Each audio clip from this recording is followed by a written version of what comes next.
Hi മക്കളെ, നമസ്കാരം. നമ്മുടെ ഓരോ പാഠഭാഗ്യങ്ങളും സെറ്റാക്കുന്ന ഈ സംഗ്രഹ വീഡിയോയിലേക്ക് മക്കൾക്ക് സ്വാഗതം. ഇന്ന് നമ്മൾ പഠിക്കാൻ പോകുന്നത് നമ്മുടെ അവസാന യൂണിറ്റിലെ നാലാമത്തെ ചാപ്റ്ററാണ് വാസന വികൃതി എന്ന പാഠഭാഗം. വാസനാവികൃതി എന്ന പാഠഭാഗം പഠിക്കുന്ന സമയത്ത് അതിൻ്റെ ഒരു പ്രത്യേകത കൂടി നമ്മൾ എന്ത് ചെയ്യണം, ആദ്യം ഓർമ്മയിലേക്ക് കൊണ്ടുവരണം. മലയാളത്തിലെ ആദ്യത്തെ ചെറുകഥ എന്നറിയപ്പെടുന്നത് വാസനാവികൃതിയാണ്. അന്ന് എഴുതിയ ആ ചെറുകഥയിൽ ഏകദേശം 135-140 വർഷങ്ങൾക്ക് മുമ്പ് എഴുതപ്പെട്ട ആ വാസനാവികൃതി എന്ന ചെറുകഥക്കകത്ത് പോലും കൃത്യമായിട്ട് വായനക്കാരെ പിടിച്ചിരുത്താൻ പറ്റുന്ന രൂപത്തിലുള്ള സംഭവങ്ങൾ ഉൾക്കൊള്ളിക്കാൻ പറ്റിയിട്ടുണ്ട് എന്നുള്ളത് ഏറ്റവും പ്രത്യേകതയാണ്. വാസനാവികൃതി എന്ന ചെറുകഥ എഴുതിയിരിക്കുന്ന ആരാണ്? വേങ്ങയിൽ കുഞ്ഞിരാമൻ നായനാർ. ആരാണ്? വേങ്ങയിൽ കുഞ്ഞിരാമൻ നായനാരാണ് മലയാളത്തിലെ ആദ്യത്തെ ചെറുകഥ എഴുതി പൂർത്തിയാക്കിയത്. ആ ചെറുകഥയെയും ചെറുകഥയുടെ ഭാഷയെയും അതിൻ്റെ ഇതിവൃത്തത്തെയും അന്നത്തെ സാമൂഹിക സാഹചര്യത്തെയും നിങ്ങൾ പരിചയപ്പെടുക എന്നുള്ളത് തന്നെയാണ് ഇങ്ങനെയൊരു കഥ പരിചയപ്പെടുത്തുന്നതിൻ്റെ പ്രധാനപ്പെട്ട കാരണം. പാഠഭാഗം ഒന്ന് വായിച്ചു നോക്കണം. ചില ഭാഗങ്ങളിലുള്ള അനാവശ്യമായിട്ടുള്ള വിവരണം ആ കഥയ്ക്ക് ചെറിയൊരു തടസ്സം, ആസ്വാദനത്തിന് ചെറിയ തടസ്സം ഉണ്ടാക്കുന്നുണ്ടെങ്കിലും ബാക്കിയെല്ലാം വളരെ കൃത്യമായിട്ട് എന്ത് ചെയ്യുന്നുണ്ട്, പിടിച്ചു നിർത്താൻ വായനക്കാരെ പിടിച്ചു നിർത്താൻ പറ്റുന്ന കഥ തന്നെയാണ്. നോക്കുക, വേങ്ങയിൽ കുഞ്ഞിരാമൻ നായനാർ പ്രശസ്തനായ പത്രപ്രവർത്തകനും ഉപന്യാസകാരനും ചെറുകഥാകൃത്തും.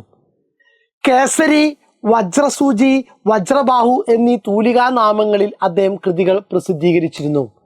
അപ്പോൾ വേങ്ങയിൽ കുഞ്ഞിരാമൻ നായനാർ പ്രശസ്തനായ പത്രപ്രവർത്തകനായിരുന്നു, ഉപന്യാസകാരനായിരുന്നു, ചെറുകഥാകൃത്തായിരുന്നു.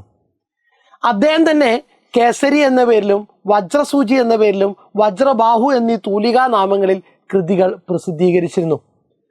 1860 കണ്ണൂർ ജില്ലയിലാണ് ജനിച്ചത്. മരണം 1914 നവംബർ 14. വേങ്ങയിൽ കുഞ്ഞിരാമൻ നായനാരുടെ വാസനാവികൃതി മലയാളത്തിലെ ആദ്യ ചെറുകഥയായിട്ടാണ് പരിഗണിക്കപ്പെടുന്നത്. ദ്വാരക, മേനോക്കിയെ കൊന്നതാരാണ്, മദിരാശി പിത്തലാട്ടം മുതലായവ അദ്ദേഹത്തിൻ്റെ പ്രധാന കഥകളാണ്. സെറ്റാണല്ലോ.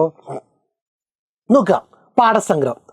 മലയാളത്തിലെ ആദ്യത്തെ ചെറുകഥ എന്ന് വിശേഷിപ്പിക്കപ്പെട്ട രചനയാണ് വേങ്ങയിൽ കുഞ്ഞിരാമൻ നായനാരുടെ വാസനാവികൃതി.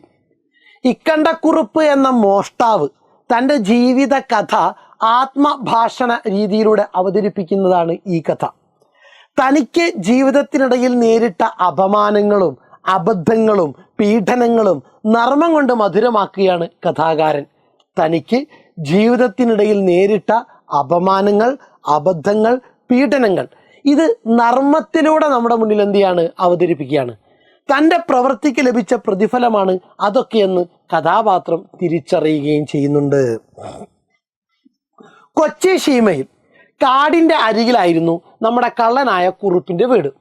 വെളുത്തും കറുത്തും കാണപ്പെടുന്ന താവഴിക്കാരിൽ ഒരു അമ്മ വഴി കുടുംബം വെളുത്തിട്ടും അച്ഛൻ വഴി കുടുംബം കറുത്തിട്ടുമായിരുന്നു. അങ്ങനെ വെളുത്തും കറുത്തും കാണപ്പെടുന്ന താവഴിക്കാരിൽ കറുത്ത അമര്യാദ താവഴിയിൽ ജന്മം കൊണ്ടും മോഷണം തൊഴിലാക്കിയ മരുമക്കത്തായ വഴിക്കും മോഷണവാസന തനിക്ക് ലഭിച്ചുവെന്ന അയാളുടെ വിശദീകരണം വായനക്കാരിൽ ചിരിയുണർത്തും. അച്ഛൻ്റെ വഴിയിലും അമ്മയുടെ വഴിയിലും കള്ളന്മാരുള്ളത് കൊണ്ടായിരിക്കാം ഞാനും ഒരു മോഷ്ടാവായി തീർന്നുവെന്ന് അയാൾ പറയുന്നു. ജീവിതത്തോട് ചേർന്ന് നിൽക്കുന്ന കാടിനെയും മൃഗവേട്ടയെയും ബന്ധിപ്പിച്ചുകൊണ്ടുള്ള മോഷണ രീതി തെണ്ടിനായാട്ട്, ഒറ്റക്ക്, തെളിനായാട്ട് കൂറ്റമായി കഥാസന്ദർഭത്തിൽ കൗതുകം ജനിപ്പിക്കും വിധത്തിൽ വിശദീകരിക്കുന്നുണ്ട്. 2 മോഷണ രീതിയെക്കുറിച്ച് പറയുന്നുണ്ട്. ഒന്ന് എന്താണ്? തെണ്ടിനായാട്ട്, മറ്റൊന്ന് തെളിനായാട്ട്. അല്ലേ? ഭയമില്ലാതെ പഠനകാലം മുതൽ തുടങ്ങിയിരുന്ന ചില്ലറ മോഷണം വിലപിടിച്ച വസ്തുക്കളിലേക്ക് എത്തിയപ്പോൾ ഇക്കണ്ടക്കുറുപ്പിൻ്റെ സമ്പാദ്യവും വർദ്ധിച്ചു വന്നു. ആദ്യം നാട്ടിലുള്ള ചെറിയ ചെറിയ വാഴക്കൊലയും തേങ്ങയും ഒക്കെയാണ് മോഷ്ടിച്ചിരുന്നെങ്കിൽ പിന്നീട് ആ മോഷണം എന്തിലേക്ക് മാറ്റി? വലിയ വലിയ വസ്തുക്കളിലേക്ക് മാറ്റിയപ്പോൾ നമ്മുടെ മോഷ്ടാവായ ഇക്കണ്ടക്കുറുപ്പിൻ്റെ സമ്പാദ്യവും വർദ്ധിച്ചു വന്നു.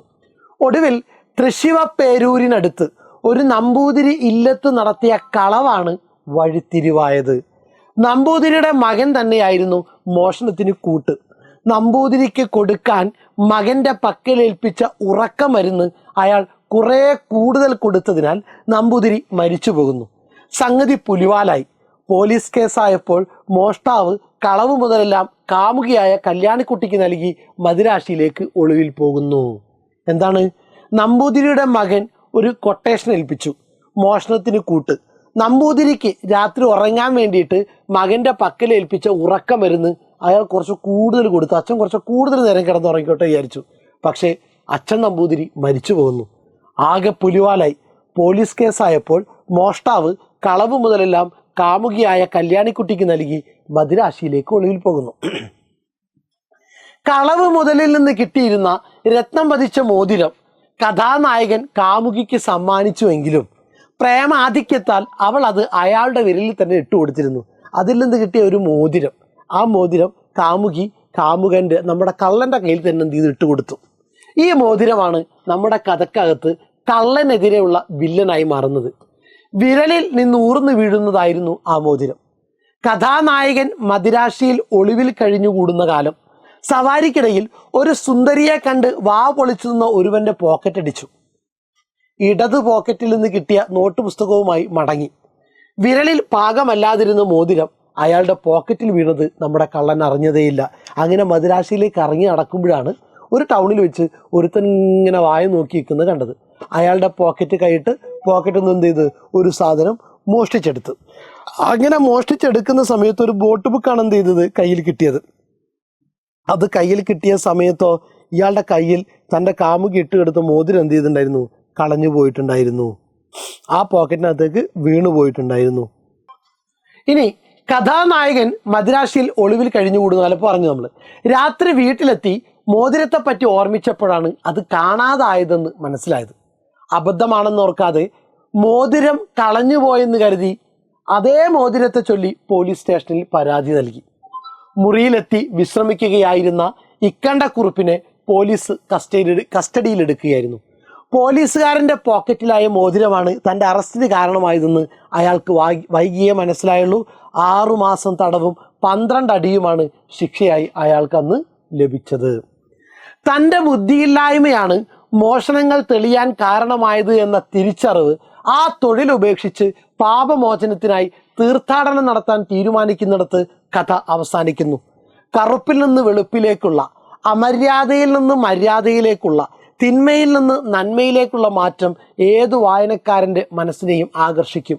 ഹാസ്യം മേമ്പടിയായി ചേരുമ്പോൾ പുതിയ കാലത്തും പ്രസക്തമാകുന്ന പ്രമേയമായി അത് മാറുമെന്നതിന് തെളിവാണ് ഈ കഥയുടെ ആഖ്യാന രീതി. സെറ്റ്. നോക്ക്, ആദ്യത്തെ ചോദ്യം. ഞാൻ ഈ തൊഴിലിലിരുന്നാൽ 4ാമത്തെ അച്ഛന് അപമാനമേയുള്ളൂ, കള്ളനാവാൻ എനിക്ക് യോഗ്യതയില്ല. പോലീസ് പിടിക്കപ്പെട്ടപ്പോൾ കഥാനായകൻ ഇങ്ങനെയൊരു തീരുമാനത്തിൽ എത്തിച്ചേരാനുള്ള കാരണം എന്തായിരുന്നു? ഞാൻ ഇങ്ങനെ ഈ തൊഴിലിലിരുന്നാൽ 4ാം അച്ഛന് അപമാനമേയുള്ളൂ, കഥാനായകൻ ഇങ്ങനെയൊരു തീരുമാനത്തിൽ എത്തിച്ചേരാനുള്ള കാരണം എന്തായിരുന്നു? ഉത്തരം നോക്കുക. വാസനാവികൃതിയിലെ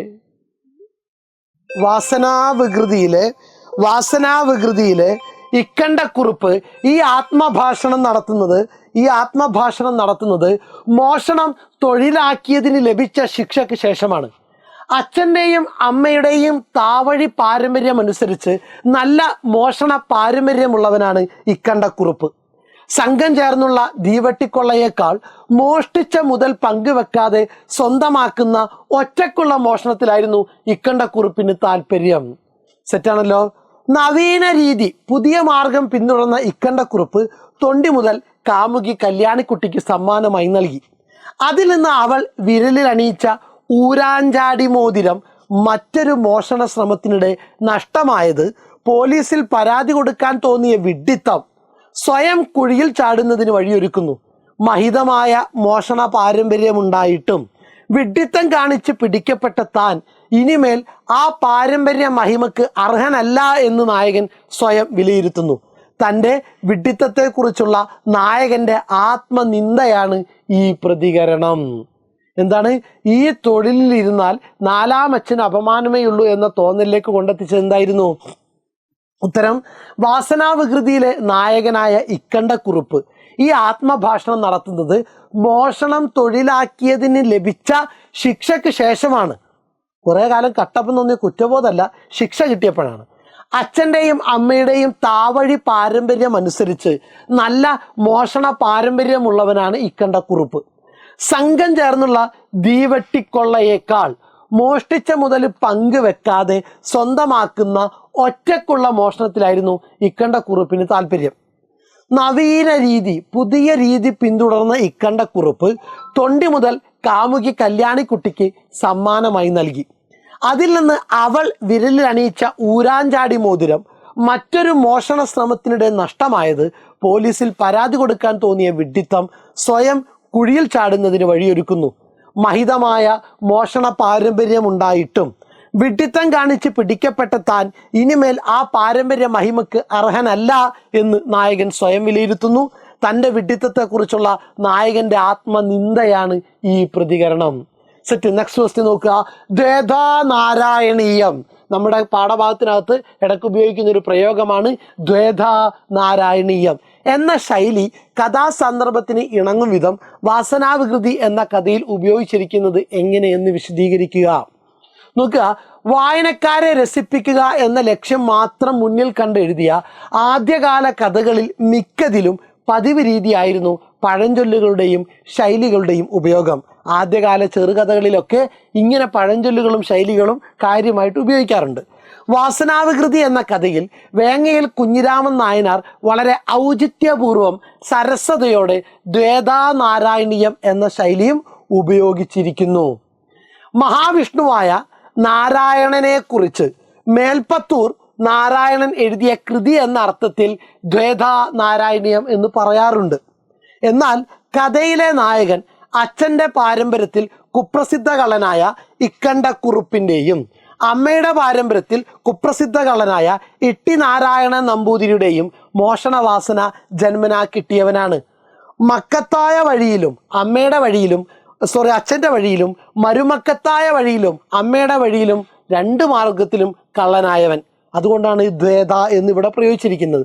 മഹത്തായ ഒരു കൃതിയെക്കുറിച്ചുള്ള വാമൊഴി എടുത്ത് ഒരു ദുശ്ശീലത്തെ ന്യായീകരിക്കുന്നതിലൂടെ സൃഷ്ടിക്കുന്ന ഐറണിയും ആക്ഷേപഹാസ്യവും കഥാസന്ദർഭത്തിന് ഏറെ ആസ്വാദ്യത നൽകുന്നുണ്ട്.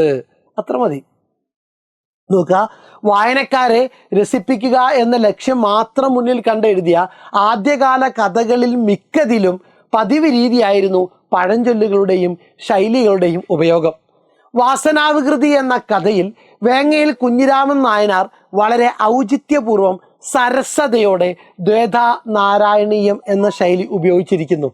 മഹാവിഷ്ണുവായ നാരായണനെ കുറിച്ച് മേൽപ്പത്തൂർ നാരായണൻ എഴുതിയ കൃതി എന്ന അർത്ഥത്തിൽ ദ്വേധാ നാരായണീയം എന്ന് പറയാറുണ്ട്. ആ അടിസ്ഥാനത്തിലാണ് ആ വാക്ക് കടന്നു വന്നത്. അതിനെ കടമെടുത്ത് കഥയിലെ നായകൻ അച്ഛൻ്റെ പാരമ്പര്യത്തിൽ കുപ്രസിദ്ധ കള്ളനായ ഇക്കണ്ട കുറുപ്പിൻ്റെയും അമ്മയുടെ പാരമ്പര്യത്തിൽ കുപ്രസിദ്ധ കള്ളനായ ഇട്ടി നാരായണൻ നമ്പൂതിരിയുടെയും മോഷണവാസന ജന്മനാ കിട്ടിയവനാണ്. അങ്ങനെ മക്കത്തായ വഴിയിലും മരുമക്കത്തായ വഴിയിലും ദ്വേധ കള്ളനായവൻ മഹത്തായ ഒരു കൃതിയെക്കുറിച്ചുള്ള വാമൊഴി എടുത്ത് ഒരു ദുശ്ശീലത്തെ ന്യായീകരിക്കുന്നതിലൂടെ സൃഷ്ടിക്കുന്ന ഐറണിയും ആക്ഷേപഹാസ്യവും കഥാസന്ദർഭത്തിന് ഏറെ ആസ്വാദ്യത നൽകുന്നുണ്ട്. സെറ്റാണല്ലോ. ദെൻ നെക്സ്റ്റ്, വാസനാവികൃതിയിലെ നായകനായ കള്ളൻ മോഷണ രംഗത്ത് താൻ നവീനനാണ് എന്ന് പറയുന്നതിൻ്റെ കാരണമെന്ത് കുറിപ്പെഴുതുക. വാസനാവികൃതിയിലെ നായകനായ കള്ളൻ മോഷണ രംഗത്ത് താൻ നവീനനാണ് എന്ന് പറയുന്നതിൻ്റെ കാരണമെന്ത് കുറിപ്പെഴുതുക. മലയാളത്തിലെ ലക്ഷണയുക്തമായ ആദ്യ ചെറുകഥയാണ് വേങ്ങയിൽ കുഞ്ഞിരാമൻ നായനാർ എഴുതിയ വാസനാവികൃതി. അതിലെ കേന്ദ്ര കഥാപാത്രമായ ഇക്കണ്ട കുറുപ്പ് കളവ് രീതികളെക്കുറിച്ച് വിവരിക്കുന്നുണ്ട്. രണ്ട് തരത്തിലാണ് കളവ് രീതി. ഒന്ന് ദീവട്ടിക്കൊള്ളയും, രണ്ട് ഒറ്റക്ക് പോയി കക്കലും. തെളിനായാട്ടും തെണ്ടിനായാട്ടും പോലെ. ദീവട്ടിക്കൊള്ള എന്ന് പറഞ്ഞു കഴിഞ്ഞാൽ ആദ്യമായി കൂട്ടമായിട്ട് കളവ് നടത്തലാണ്, കിട്ടുന്നത് പങ്കിട്ടെടുക്കും. എന്നാൽ തെണ്ടി നായാട്ടായ ഒറ്റക്ക് പോയി കളവ് നടത്തൽ എല്ലാ ദിവസവും എന്തെങ്കിലും കിട്ടുമെന്ന് ഉറപ്പില്ല, എങ്കിലും കിട്ടുന്നത് ഒറ്റക്ക് അനുഭവിക്കാം. നാലാമച്ചനായ ഇക്കണ്ടക്കുറുപ്പ് തെളിനായാട്ടിൻ്റെ ശീലക്കാരനായിരുന്നു. ഇക്കാര്യത്തിൽ താൻ നവീനനാണ് എന്ന് കഥാനായകൻ പറയുന്ന ഭാഗമാണ് പ്രസ്തുതം. പങ്കുകാരില്ലാതെ ഒറ്റക്ക് അനുഭവിക്കുന്ന കളവിൽ രസം കണ്ടെത്തുന്ന നായകനെ ഇവിടെ നമുക്ക് കാണാം. എന്താ ചോദ്യം എന്തായിരുന്നു? വാസനാവികൃതിയിലെ നായകനായ കള്ളൻ മോഷണ രംഗത്ത് താൻ നവീനനാണ്, ഒരു പുതിയ ആളാണ്, പുതിയ മാർഗമുണ്ടാക്കിയ ആളാണ് എന്ന് പറയുന്നതിൻ്റെ കാരണമെന്ത്? മലയാളത്തിലെ ലക്ഷണയുക്തമായ ആദ്യ ചെറുകഥയാണ് വേങ്ങയിൽ കുഞ്ഞിരാമൻ നായനാർ എഴുതിയ വാസനാവികൃതി. അതിലെ കേന്ദ്ര കഥാപാത്രമായ ഇക്കണ്ടക്കുറുപ്പ് കളവ് രീതികളെക്കുറിച്ച് വിവരിക്കുന്നുണ്ട്. 2 തരത്തിലാണ് കളവ് രീതി. 1 ദീവട്ടിക്കൊള്ളയും, 2 ഒറ്റക്ക് പോയി കക്കലും. തെളിനായാട്ടും തെണ്ടിനായാട്ടും പോലെ. ആദ്യത്തേതിൽ കൂട്ടമായി കളവ് നടത്തലാണ്, കിട്ടുന്നത് പങ്കിട്ടെടുക്കും. എന്നാൽ തെണ്ടിനായാട്ടായ ഒറ്റക്ക് പോയി കളവ് നടത്തൽ എല്ലാ ദിവസവും എന്തെങ്കിലും കിട്ടുമെന്ന് ഉറപ്പില്ല, എങ്കിലും കിട്ടുന്നത് ഒറ്റക്ക് അനുഭവിക്കാം. 4-മച്ചനായ ഇക്കണ്ടക്കുറുപ്പ് തെളിനായാട്ടിൻ്റെ ആളായിരുന്നു. ഇക്കാര്യത്തിൽ ആ മാർഗമൊക്കെ വിട്ടിട്ട് താൻ നവീനനാണ് എന്ന് കഥാനായകൻ പറയുന്ന ഭാഗമാണ് പ്രസ്തുതം. പങ്കുകാരില്ലാതെ ഒറ്റക്ക് അനുഭവിക്കുന്ന കളവിൽ രസം കണ്ടെത്തുന്ന നായകനെ നമുക്കിവിടെ കണ്ടെത്താം. സെറ്റാണല്ലോ മക്കളെ? തീർച്ചയായിട്ടും പാഠഭാഗം വായിച്ചിട്ട് വേണം ക്ലാസ് കാണാൻ.